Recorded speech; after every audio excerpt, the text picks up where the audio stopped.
नमः श्रीवर्धमानाय निर्धूतकलिलात्मने शालोकानां त्रिलोकानां यद्विद्यादर्पणायति।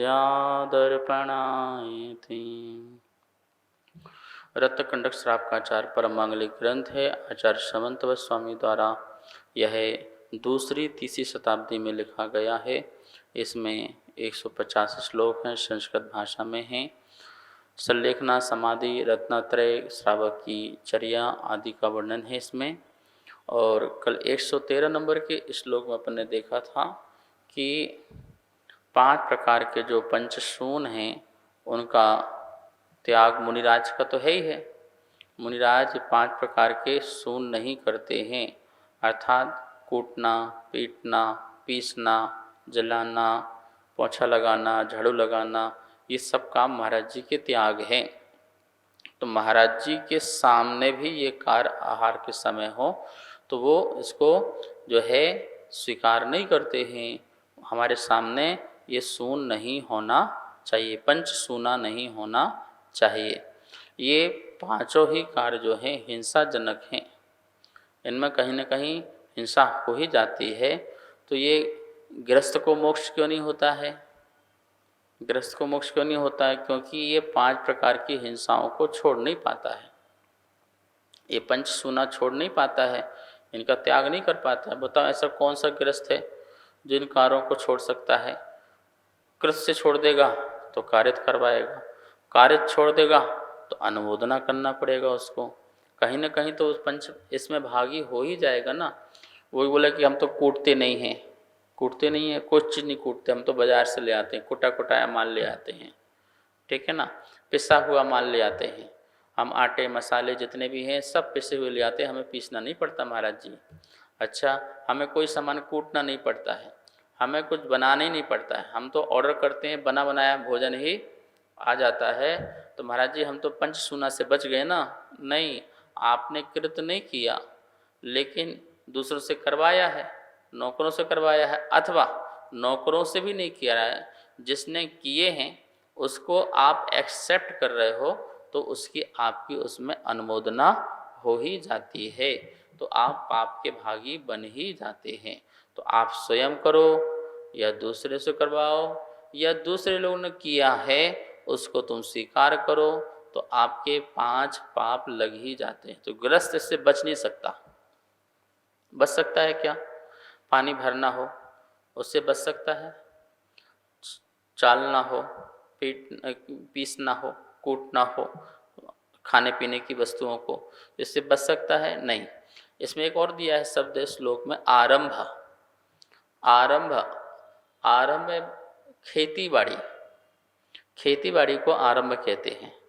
तो गृहस्थ जो है खेती बाड़ी या तो स्वयं करता है या दूसरे से कराता है, या जिसने की है उनकी वस्तुओं को लेकर के उसकी अनुमोदना करता है।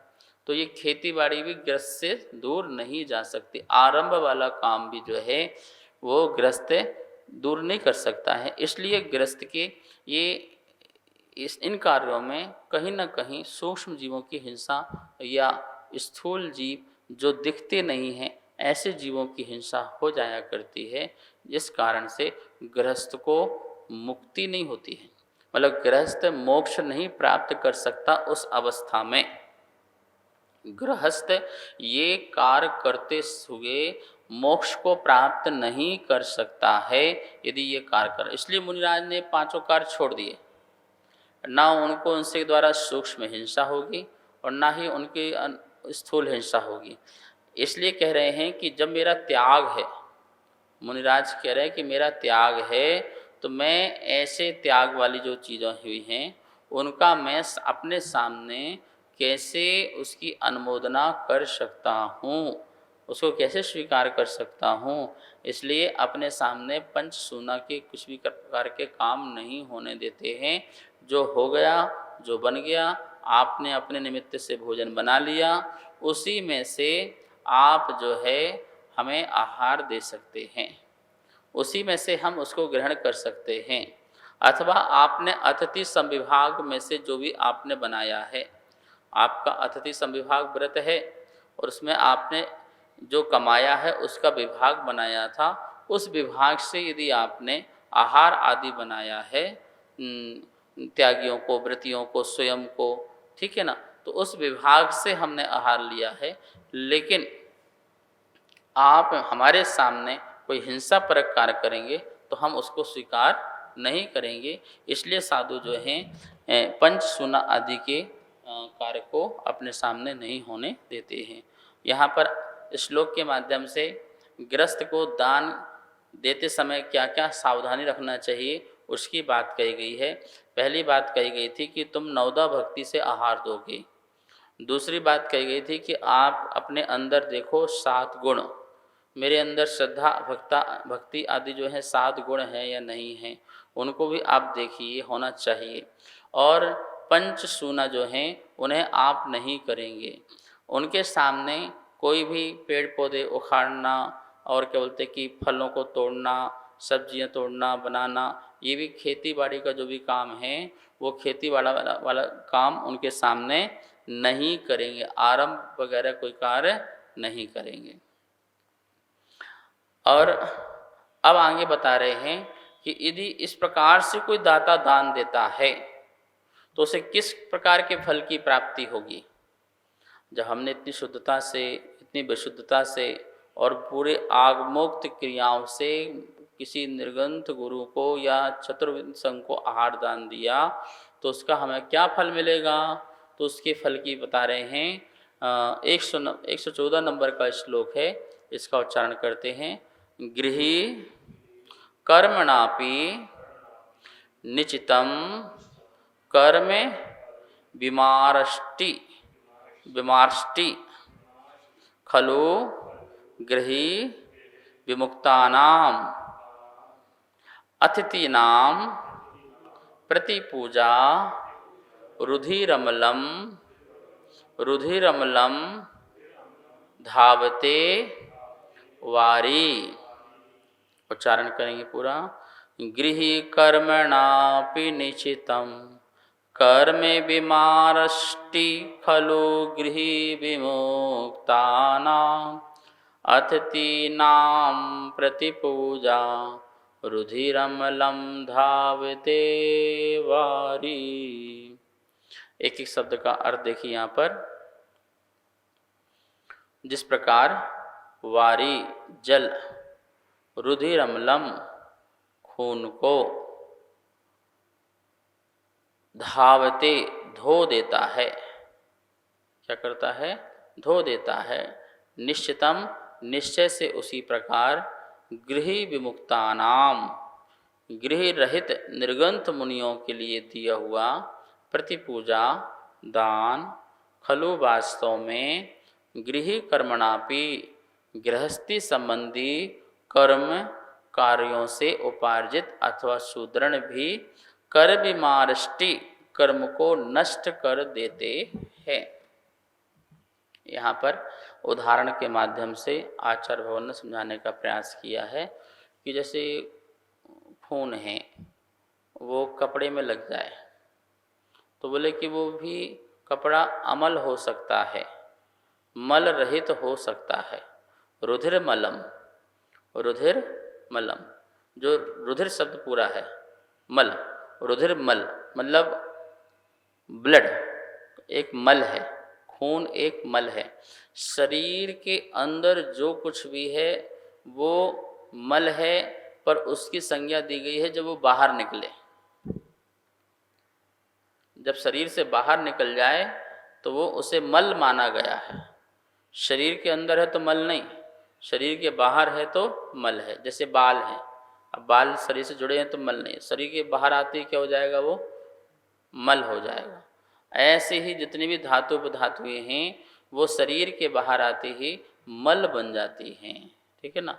तो कह रहे हैं वो रुधिर मलम, रुधिर एक मल है, वो मल भी वारी धावते, वारी जल से धावते धो दिया जाता है, मतलब कि जल से साफ हो जाता है। किसी वस्त्र में यदि मल रुधिर मल लग जाए या अपने हाथ में शरीर में कहीं भी रुधिर मल लग जाए तो पानी आदि से क्या हो जाता है, वो साफ हो जाता है।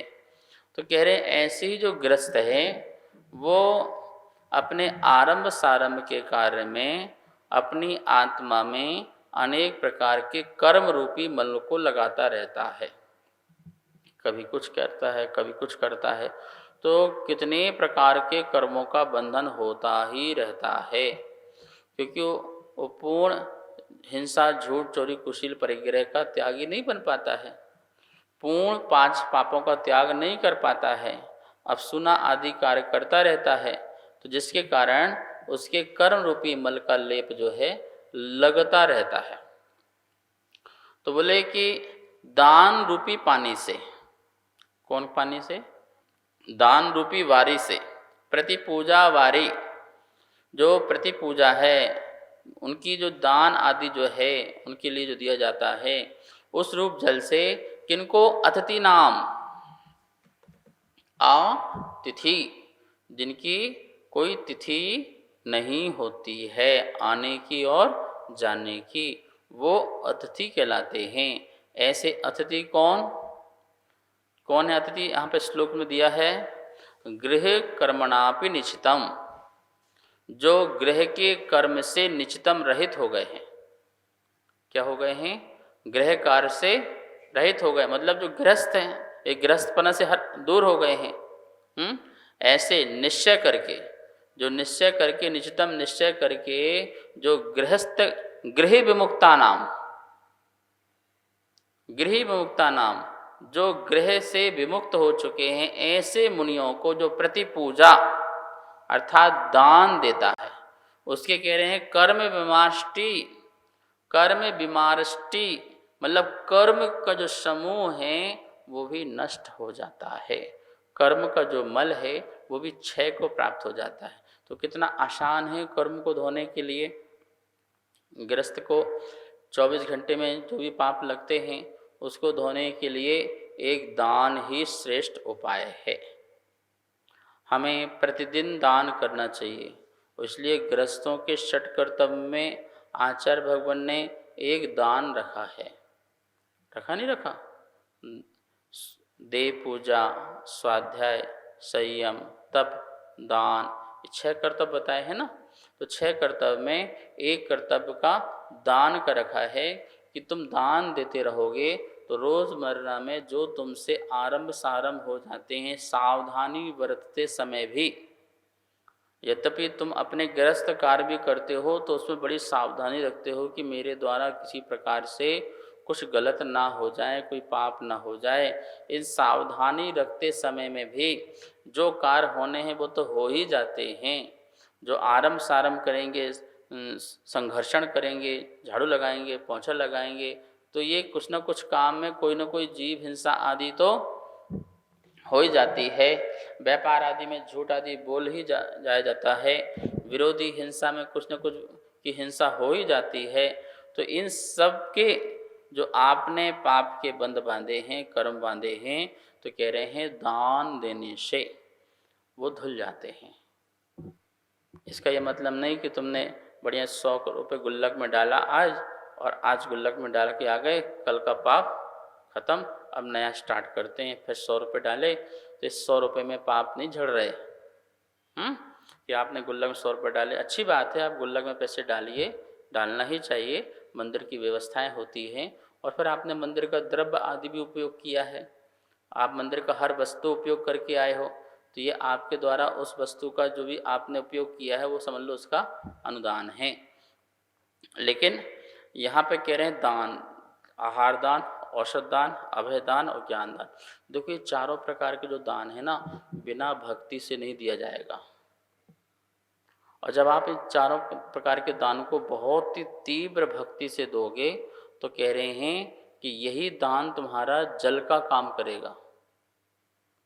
जल का काम है अपवित्र वस्तु को साफ कर देना और उसे पवित्र कर देना। कपड़े गंदे हो जाते हैं तो जल से साफ हो जाते हैं, आपका शरीर गंदा हो जाता है तो जल से साफ हो जाते हैं। कौन सी ऐसी चीज़ है जो जल से साफ नहीं होती है? जल तो अपने आप में पवित्र है और अन्य वस्तुओं को भी पवित्र करने में निमित्त बनती है। ऐसे ही दान अपने आप में महान है, और जो इन दान का उपयोग करता है दान के माध्यम से अपने कर्म को धोता है, उसका मोक्ष मार्ग सकता है। शास्त्रों में लिखा है दानम पारंपरेण मोक्ष कारणम। चारित्रसार ग्रंथ है और चामुंड राय द्वारा लिखा हुआ है। कितना सुंदर वाक्य लिखा है, दानम पारंपरेण मोक्ष कारणम। दान जो है परंपरा से मोक्ष का कारण है, बिल्कुल मोक्ष का कारण है, निमित्त है, मोक्ष का निमित्त है परंपरा से। दान कभी साक्षात मोक्ष का कारण नहीं हो सकता है, लेकिन परंपरा से आपके रास्ते खोलता है। आपके रास्ते में जो भी आने वाली जो परेशानियां हैं मोक्ष मार्ग के लिए, वो परेशानियां दूर करती हैं। यदि आप नरक में गए तो आप मोक्ष थोड़ी जा पाओगे, तो आपका नरक का रास्ता अलग कर देता है। आपके लिए शरीर की पुष्टता और शरीर की जो आरोग्यता, इन सब की आवश्यकता होती है, उसके बिना आप मोक्ष नहीं जा पाएंगे। तो इन सब के अच्छे अच्छे कर्म पुण्य प्रगतियों का बंध, पुण्य प्रगतियों का बंध बनता है। तो उन पुण्य प्रगतियों के माध्यम से ही तुम्हारा मोक्ष मार्ग सदता है, इसके अलावा कोई दूसरा उपाय नहीं है। उत्तम द्रव्य, उत्तम क्षेत्र, उत्तम काल, उत्तम भाव, ये सब जो हैं हमारे अपने द्वारा किए हुए दान आदि कृत का फल है। इसलिए श्रावक को समय समय पर नहीं, हर दिन ये भाव रखना चाहिए कि मेरे द्वारा षट कर्तव्यों में जो दान है उसे करना चाहिए। कुंद कुंद स्वामी ने तो कह दिया, दो ही आवश्यक कर्तव्य, दानम पूजा मुख्यम। दान और पूजा जो है श्रावक के मुख्य हैं। दान से गुरु से जुड़ा रहेगा और पूजा से प्रभु से जुड़ा रहेगा। दान से गुरुओं से जुड़ा जाएगा, नृगंत गुरुओं से जुड़ जाएगा जो चलते फिरते हैं आचार उपाध्याय साधु हैं, और पूजा से भगवान से साक्षात जुड़ जाएगा। तो जहाँ गुरु और पूजा इन दोनों से जुड़ जाएगा, उसका कल्याण तो होना ही होना है।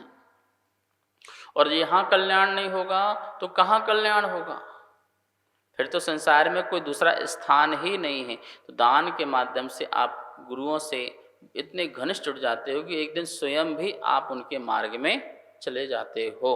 तो इसलिए दो कर्तव्यों का पालन करते रहिए और अपने कर्म रूपी मलों को धोते रहिए, साफ करते रहिए। यही आचार्य भगवान का यहाँ पर उद्देश्य है। शेष विषय कल करेंगे। आइए माँ जनवाणी की स्तुति करते हैं। जावाणी के ज्ञान से सूझे लोकालो, शोवाणी मस्तक धरूं सदा दे तो हूँ धो। हे जनवाणी भारती तो हे जपो दिन रेन, जो तेरी शरणा धरे सो पावे सुख चैन। सबको बहुत बहुत मंगल आशीर्वाद।